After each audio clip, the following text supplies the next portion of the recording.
ஒரு பிஸ்னஸ் லாஸை நம்ம எப்படி ஹேண்டில் பண்ணலாம், இல்லை ஒரு பிஸ்னஸ் லாஸ் ஆகிட்டு இருக்குன்னா அது எப்படி நம்ம ரிட்ரைவ் பண்ணி ஒரு ப்ராஃபிட்டபிள் பிஸ்னஸாக மாற்றலாம். Negotiate with the suppliers. உங்களுக்கு சப்ளை பண்ணுற சப்ளையர்ஸ் கூட நீங்கள் நெகோஷியேட் பண்ணுங்கள். ஸோ இதனால் உங்களோட பிஸ்னஸ் லாஸை அட்லீஸ்ட் 5% நீங்கள் வந்து ரெடியூஸ் பண்ணிக்க முடியும். இன்னும் கொஞ்சம் ரா மெட்டீரியல்ஸ் ஆகட்டும், இல்லை அவங்க சப்ளை பண்ணக்கூடிய சப்ளை ஐட்டம்ஸாக இருக்கட்டும். நெக்ஸ்ட்டு பார்த்தீங்கன்னா இன்க்ரீஸிங் சேல்ஸ். நியூ ப்ராடக்ட்ஸை லான்ச் பண்ணுங்கள், இல்லை நியூ டைப் ஆஃப் சர்வீசஸை வந்து நீங்கள் இம்ப்ளிமெண்ட் பண்ண பாருங்கள். ஏதாவது லைக் காம்போ ஆஃபர்ஸ் சர்வீசஸோ இல்லை காம்போ ஆஃபர்ஸ் ப்ராடக்ட்ஸோ. ப்ரைஸிங்கை வந்து ஆப்டிமைஸ் பண்ண பாருங்கள். So competitive pricing plus market analysis pricing, market pricing, இந்த மாதிரி டிஃப்ரெண்ட் ப்ரைஸிங் இருக்குது. அதை வச்சுட்டு உங்களோட ப்ராடக்ட்டோ இல்லை உங்களோட சர்வீஸ்க்கோ நீங்கள் வந்து ப்ரைஸிங்கை வந்து ஆப்டிமைஸ் பண்ணுங்கள்.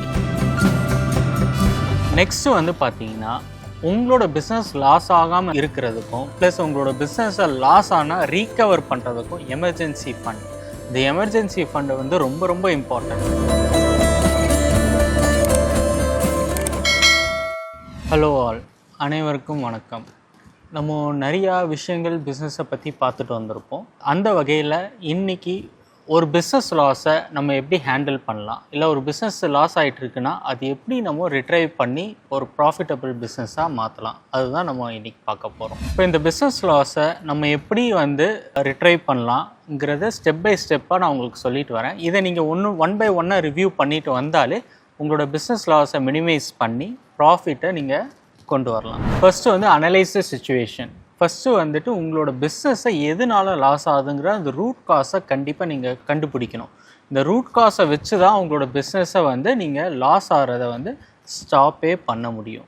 ஸோ அந்த ரூட் காஸை ஃபஸ்ட்டு உங்களோட பிஸ்னஸில் உங்களோட சர்வீஸ் செக்டர், நீங்கள் என்ன வேணால் பண்ணலாம், லைக் மேனுஃபேக்சரிங்காக இருக்கலாம், இல்லை சர்வீஸ் செக்டராக இருக்கலாம், இல்லைனா ஒரு ட்ரேடிங்காகவும் இருக்கலாம். ஸோ அந்த மாதிரி டிஃப்ரெண்ட் செக்டர்ஸில் இருக்கிறவங்க உங்களோட ரூட் காஸ், பிஸ்னஸ் லாஸோட ரூட் காஸை ஃபஸ்ட்டு நீங்கள் ஐடென்டிஃபை பண்ணுங்கள். அடுத்து வந்து review of the financial statements. அப்படின்னா உங்களோட இன்கம் ஸ்டேட்மெண்ட்டை பாருங்கள், பேலன்ஸ் ஷீட்டை நல்லபடியாக தரோவாக செக் பண்ணுங்கள்.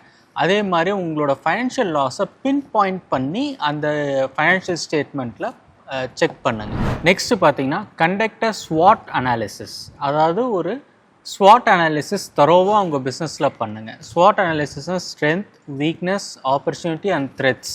இந்த அனாலிசிஸை கம்ப்ளீட்டாக நீங்கள் தரோவாக செக் பண்ணி அதை வந்து எப்படி நீங்கள் ஆப்பர்ச்சுனிட்டியாக மாற்ற முடியுங்கிறத நீங்கள் வந்து இந்த அனாலிசிஸ் மூலயமா நீங்கள் தெரிஞ்சுக்கலாம். நெக்ஸ்ட்டு பார்த்தீங்கன்னா கண்ட்ரோல் எக்ஸ்பென்சஸ். இந்த கண்ட்ரோல் எக்ஸ்பென்சஸில் ரெடியூஸ் அன்னெசசரி எக்ஸ்பென்சஸ். அதாவது ட்ராவலிங்காக இருக்கட்டும், இல்லை மார்க்கெட்டிங்காக இருக்கட்டும், இல்லைன்னா ஒரு சப்ஸ்கிரிப்ஷனாக இருக்கட்டும், இந்த மாதிரி எக்ஸ்பென்சஸ் எல்லாம் நீங்கள் வந்து கண்ட்ரோல் பண்ணியே ஆகணும் ஒரு பிஸ்னஸ் லாஸஸில்.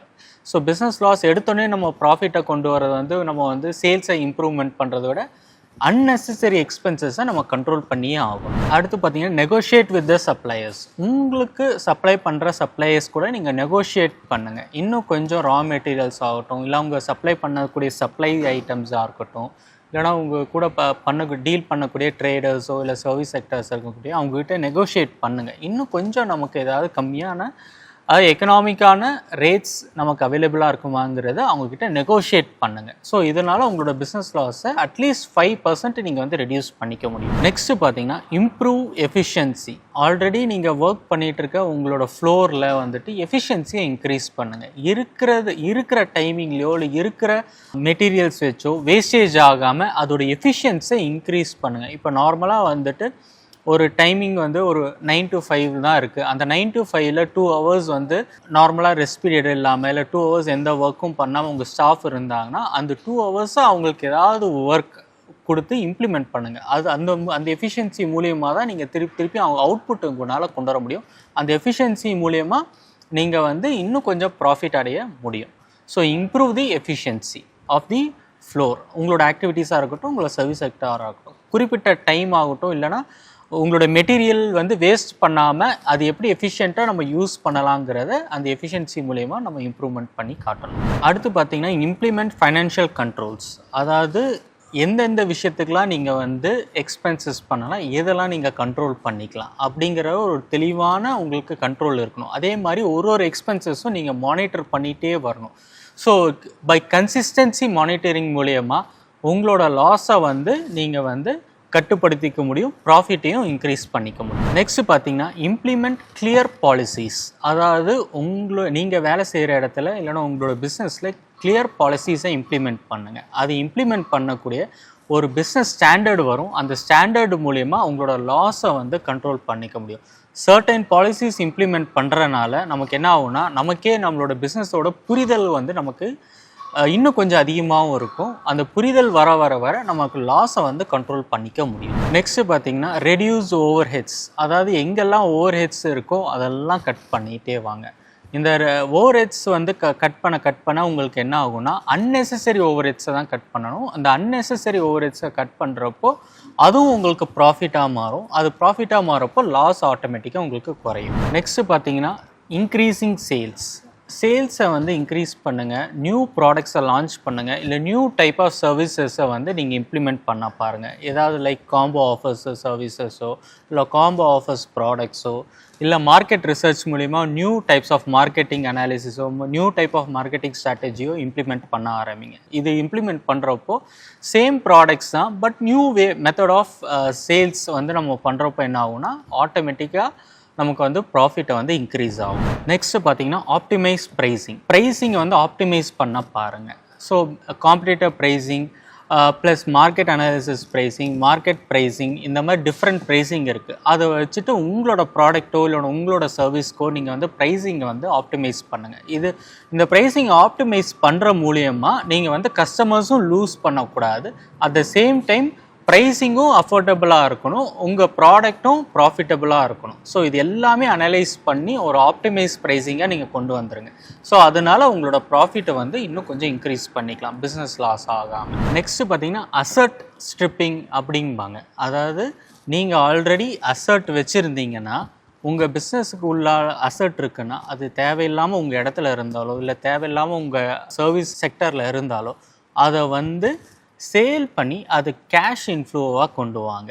ஏன்னா அந்த அசட்டே வந்துட்டு நார்மலாக எந்த உபயோகம் இல்லாமல் நம்ம இடத்துல இருக்கிறத விட அதை நம்ம பெட்டர் டு சேல் பண்ணி அதை நம்ம கேஷ் இன்ஃப்ளோவாக நம்ம கொண்டு வந்துக்கலாம். ஸோ அதனால் நமக்கு வந்து கொஞ்சம் ப்ராஃபிட்டும் வரும், அட் த சேம் டைம் வந்துட்டு லாஸ் ஆகிறதும் கொஞ்சம் தடுத்துக்கலாம். ஏன்னா அந்த அசட் இருக்கனால அது மெயின்டெனன்ஸ் காஸ்ட்டுன்னு சொல்லிட்டு நம்ம மந்த்லி நம்ம கொடுத்துக்கிட்டே இருப்போம், சரிங்களா? ஸோ அதனால் அசட் ஸ்ட்ரிப்பிங் நீங்கள் கொஞ்சம் ட்ரை பண்ணுங்கள். நெக்ஸ்ட்டு பார்த்தீங்கன்னா சீக் ப்ரொஃபஷ்னல் அட்வைஸ். அதாவது நல்ல ப்ரொஃபஷ்னல் உள்ள ஒரு ஃபைனான்ஸ் தெரிஞ்ச ஆள்கிட்ட வந்து ஒரு அட்வைஸ் எடுத்துக்கோங்க. எதெல்லாம் நமக்கு நம்ம பிஸ்னஸில் வந்து இன்ஃப்ளோவாக இருக்கும், எதெல்லாம் நமக்கு கேஷ் ஃப்ளோவாக இருக்கும், எதெல்லாம் ப்ராஃபிட்டாக இருக்கும், எதெல்லாம் வந்து நம்ம வந்து திருப்பியும் ப்ராஃபிட்டபுளாக கொண்டு வரலாம், என்னெல்லாம் பண்ணலாங்கிறத ஒரு நல்ல ஒரு ப்ரொஃபஷ்னல் அட்வைஸ் நீங்கள் எடுத்துக்கலாம். நெக்ஸ்ட்டு பார்த்தீங்கன்னா கன்சிடர் அ பிஸ்னஸ் லோன். ஸோ இந்த பிஸ்னஸ் லோனை வந்து நீங்கள் திருப்பியும் ரீஇன்வெஸ்ட்மெண்ட் பண்ணி உங்களோட பிஸ்னஸை இம்ப்ரூவ்மெண்ட் பண்ணுறதுக்கு இது உதவும். At the same time new ப்ராடக்ட்ஸை லான்ச் பண்ணுறதுக்கும் ப்ளஸ் உங்களோட எக்ஸ்பென்சஸை கவர் பண்ணுறதுக்கும் இந்த பிஸ்னஸ் லோன் வந்து ஹெல்ப்ஃபுல்லாக இருக்கும். மேக்ஸிமம் நம்ம வந்து கவர்மெண்ட் செக்டர்ஸ் பேங்க்ஸ் அப்ரோச் பண்ணோம்னா இது வந்து நமக்கு யூஸ்ஃபுல்லாக இருக்கும், ரேட் ஆஃப் இன்ட்ரெஸ்ட்டும் கம்மியாக இருக்கும். ஸோ இதனால் நம்மளோட எக்ஸ்பென்சஸை வந்து ஈஸியாக கவரும் பண்ணிக்க முடியும். At the same time business க்ரோத்துக்கும் இது வந்து ஹெல்ப்ஃபுல்லாக இருக்கும். இது வந்து depending on the business to business, service to service மாறும். அது உங்களோட பிஸ்னஸ்க்கும் உங்களோட சர்வீஸ் இண்டஸ்ட்ரீஸ்க்கும் தான் உங்களோட ரெக்குயர்மெண்ட் என்னங்கிறது அது உங்களுக்கு தான் தெரியும். ஸோ அது வந்து ஒன் ஆஃப் த ஃபேக்டரை நீங்கள் கன்சிடர் பண்ணிக்கலாம். நெக்ஸ்ட்டு பார்த்தீங்கன்னா டாக் டு யுவர் கிரெடிட்டர்ஸ். அதாவது நீங்கள் பேமெண்ட் பண்ண வேண்டிய கிரெடிட்டர்ஸ்கிட்ட நீங்கள் பேசுங்க. அதாவது டோன்ட் இக்னோர் தெம். ஸோ நீங்கள் இக்னோர் பண்ணுறதுனால உங்கள் மேலே இருக்கிற மதிப்பும் மரியாதையும் ப்ளஸ் நம்பிக்கையும் அவங்க மேலே குறையும். ஸோ அதுக்கு நீங்கள் வந்து அந்த கிரெடிட்டர்ஸ் கிட்ட பேசி நான் இப்போ சுச்சுவேஷன் வந்து எனக்கு ஃபேவராக இல்லை, ஒன்ஸ் எனக்கு ஃபேவராக இருந்ததுன்னா உங்களோட கிரெடிட்ஸ் வந்து ஈஸியாக உங்களுக்கு எவ்வளோ சீக்கிரம் முடிக்க முடியுமோ முடிச்சுக்கிறேன் அப்படிங்கிற ஒரு நம்பிக்கை அவங்கக்கிட்ட கொடுங்க. அவங்கள நீங்கள் இக்னோர் பண்ணாதீங்க. ஸோ அவங்கள இக்னோர் பண்ணுறப்போ என்ன ஆகும்னா உங்கள் மேலே உங்கள் பிஸ்னஸ் மேலே பேட் இம்ப்ரெஷன் தான் வரும். அதுக்கு பதிலாக நீங்கள் அவங்கக்கிட்ட பேசி கொஞ்சம் டைம் எக்ஸ்டென்ஷன் இல்லைனா சீக்கிரம் அவங்களோட கிரெடிட் பீரியடை வந்து நான் உங்களுக்கு முடிச்சிடுறேன் அப்படிங்கிற நீங்கள் பேசினாலே அவங்களுக்கு உங்கள் மேலே நம்பிக்கை வரும், உங்கள் பிஸ்னஸ் மேலேயும் நம்பிக்கை வரும். So you better talk to your creditors. Next வந்து பார்த்தீங்கன்னா உங்களோட பிஸ்னஸ் லாஸ் ஆகாமல் இருக்கிறதுக்கும் ப்ளஸ் உங்களோட பிஸ்னஸை லாஸ் ஆனால் ரீகவர் பண்ணுறதுக்கும் எமர்ஜென்சி ஃபண்ட். இந்த எமர்ஜென்சி ஃபண்டு வந்து ரொம்ப ரொம்ப இம்பார்ட்டன்ட். நார்மலாக ஒரு பிஸ்னஸ் இருந்தீங்கன்னா அந்த எமர்ஜென்சி ஃபண்ட் வந்து 12 மந்த்ஸ் மினிமமாக இருக்கணும், மேக்ஸிமம் 24 மந்த்ஸ். ஸோ இந்த ஃபண்டை வந்து நீங்கள் வந்து ரேஸ் பண்ணி வச்சுக்கிறது பெட்டர். ஸோ இந்த ஃபண்டுனால சப்போஸ் இந்த ஃபண்டு வந்து அந்த 12 மந்த்ஸ்க்கு உங்களுக்கு ரீகவர் பண்ணுறோம். அதாவது பேசிக் ஓவர் ஹெட்ஸ், ரெண்ட்டாக இருக்கட்டும், யூட்டிலிட்டி பில்ஸ் ஆகட்டும், plus staff salary, travel expenses, marketing expenses, இது எல்லாமே கவர் பண்ணுறதுக்கு ஒரு 12 மந்த்ஸ் ஃபண்டை நீங்கள் ஆல்ரெடி ஒதுக்கி வச்சுருந்தீங்கன்னா டியூரிங் யுவர் பிஸ்னஸ் லாஸுக்கு அப்போது இது ரொம்ப யூஸ்ஃபுல்லாகவும் உங்களுக்கு இருக்கும். So always consider emergency fund. அடுத்து பார்த்தீங்கன்னா டேக்ஸ் லாஸை கேரி ஃபார்வர்ட் பண்ணுங்கள். ஆல்ரெடி இந்த வருஷம் வந்து லாஸ் ஆகிடுச்சுன்னா அது டேக்ஸில் நம்ம எப்படி இம்ப்ளிமெண்ட் பண்ணலாம், ப்ளஸ் டேக்ஸ் லாஸை எப்படி அடுத்த வருஷத்துக்கு கேரி ஃபார்வர்ட் பண்ணலாங்கிறது நல்லா ஃபைனான்ஷியல் அட்வைசர் ப்ளஸ் அக்கௌண்டண்ட்டை வச்சு பேசி அதை கேரி ஃபார்வர்ட் பண்ணுங்கள். So that will be saving your business loss. அதுவும் இல்லாமல் அடுத்த வருஷத்துக்கு உண்டான ரெவன்யூவும் அது பேலன்ஸ் பண்ணுறதுக்கு ரொம்ப பெரிய உதவியாக இருக்கும். இந்த பிஸ்னஸ் லாஸில் ரொம்ப முக்கியமானது நீங்கள் திருப்பியும் உங்களோட பிஸ்னஸை ஆர்கனைஸ் பண்ணுறதுல தான் இருக்குது. ஸோ இது ஆர்கனைஸ் பண்ணுறப்போ அது எப்படி ஸ்மூத்தாக ரன் ஆகுது, ப்ளஸ் அதோட ப்ராடக்ட்ஸை வந்துட்டு எப்படி நீங்கள் வெளியே கொண்டு வரலாம், இல்லை சர்வீஸை வந்து எப்படி ஸ்மூத்தாக கொண்டு வரலாம் அப்படிங்கிறது நீங்கள் உங்கள் பிஸ்னஸை புரிஞ்சுக்கிட்டு நீங்கள் எப்படி ஆர்கனைஸ் பண்ணுறீங்கிறது தான் இந்த பிஸ்னஸ் லாஸை ரீகவரே பண்ண முடியும். ஸோ இமீடியட்டாக உங்களோட பிஸ்னஸை ரீஆர்கனைஸ் பண்ணி அது எப்படி ஸ்மூத்தாக நம்ம வந்து ரன் பண்ணலாங்கிறத நீங்கள் உங்கள் பிஸ்னஸ் லாஸை வச்சு இம்மீடியட்டாக நீங்கள் வந்து இம்ப்ளிமெண்ட் பண்ணுங்கள். ஃபைனலாக பார்த்தீங்கன்னா சேஞ்ச் யுவர் மைண்ட் செட். அதாவது பிஸ்னஸ் லாஸ் வரப்போ நீங்கள் ஒரு மைண்ட் செட்டில் நீங்கள் உங்களோட பிஸ்னஸை வந்து இம்ப்ளிமெண்ட் பண்ணியிருப்பீங்க, பட் நீங்கள் நினச்சபடி ஆகாமல் அது லாஸில் கொண்டு வந்து நின்றுருக்கும். ஸோ இப்போ வந்து நீங்கள் உங்களோட மைண்ட் செட்டை கட்டாயம் சேஞ்ச் பண்ணக்கூடிய ஒரு பீரியடில் இருப்பீங்க. எப்படின்னா ஒரு பிஸ்னஸ் இம்ப்ளிமெண்டேஷனில் நியூ செட்டப் இல்லை நியூ ஐடியாஸ் வர்றதுக்கு இல்லை க்ரோத் ஆகிறதுக்கு டிஃப்ரெண்ட்டாக நம்ம ஆப்ரேஷன்ஸை வந்து இம்ப்ளிமெண்ட் பண்ண வேண்டியதாக இருக்கும். ஸோ எந்த ஆப்ரேஷனாலும் எந்த சேஞ்சஸ் இருந்தாலும் பிஸ்னஸில் கொண்டு வரதுக்கு உங்கள் மைண்ட் செட் அக்செப்ட் ஆகிற மாதிரி நீங்கள் வச்சுக்கோங்க. அதே சமயம் அந்த சேஞ்சஸ்னால் ரிஸ்க் எடுக்க வேண்டிய கட்டாயத்துலேயும் இருப்போம். ஸோ அந்த ரிஸ்க் டேக்கிங் ஃபேக்டர்லேயும் நீங்கள் வந்து உங்கள் மைண்ட் செட்டை நீங்கள் ப்ரிப்பேராக வச்சுருக்கணும். ஸோ பிஸ்னஸ் லாஸுங்கிறது யாருக்குமே வராத ஒரு விஷயம் இல்லை, எல்லாருக்கும் வரக்கூடியது தான். அந்த பிஸ்னஸ் லாஸை எப்படி ஓவர் கம் பண்ணி நம்ம எப்படி க்ரோத் ஆகிறோங்கிறது தான் இதில் முக்கியமான ஒரு பாயிண்ட்.